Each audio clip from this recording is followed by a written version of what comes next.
বলছে আমার মূল সাবমিশনটা হলো যে মায়ের কোলে ঘরের ভিতরে ছাদের মধ্যে বাড়িতে থাকা অবস্থায় বাড়ির পেরিফেরিতে থাকা অবস্থায় এই শিশু সন্তানরা গুলিবিদ্ধ হলো কীভাবে, এইটার একটা 3 সদস্য বিশিষ্ট জুডিশিয়াল ইনকোয়ারি কমিটি করতে হবে অ্যাট শার্ট উইদাউট ডিল। আমার পিটিশনটা এটাই আছে, উইদাউট ডিল। 12 বছর 6 মাস লাগবে তা এক। দ্বিতীয় কথা হলো তাদেরকে ন্যূনতম 1 কোটি টাকা করে দিতে, ন্যূনতম।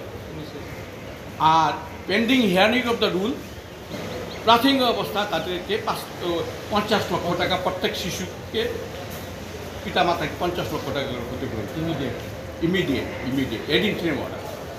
এবং উইথ রেফারেন্স হিসেবে আমি বলতে চাই, এটা আপনারা জানেন যে নারায়ণগঞ্জে একটা মসজিদে গ্যাস লিক হয়ে 35 জন লোক মরছিল।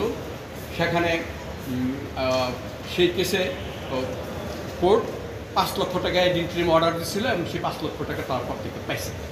অর্থাৎ আমিও বলতে চাই যে এই জাতির এই ব্যথা দূর করার জন্য, এটা শুধু আমার ব্যথা না, এই জাতির ব্যথা দূর করার জন্য সান্ত্বনা স্বরূপ আদালত 50 লক্ষ টাকা করে এডিনটিভ অর্ডার দেবেন ক্ষতিপূরণ। কোর্ট কি বলেছে? কোর্ট রাষ্ট্রপক্ষকে শুনছে এবং আগামীকাল আদেশের জন্য। আপনি বলতে গিয়ে বেশ আবেগ তাড়িত হয়ে গেছিলেন কেন? আমার জীবন যেগুলো জেল হাজত খাটতে খাটতে আমার শরীরের ভিতরে গুলি আছে।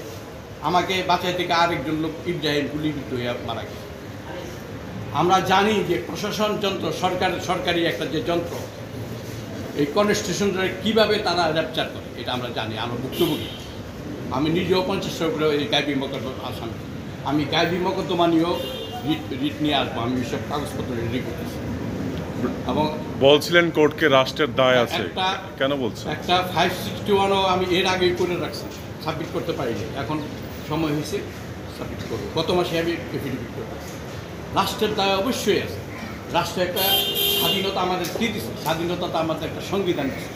সংবিধানের মধ্যে আন্ডার আর্টিকেল 32-তে বলা আছে, 31-এ বলা আছে, 27-এ বলা আছে, রাষ্ট্র আমার জীবন, নিরাপত্তা, আইনগত অধিকার সব কিছুকে প্রটেক্ট করে। রাষ্ট্র প্রটেক্ট করতে পারে নাই।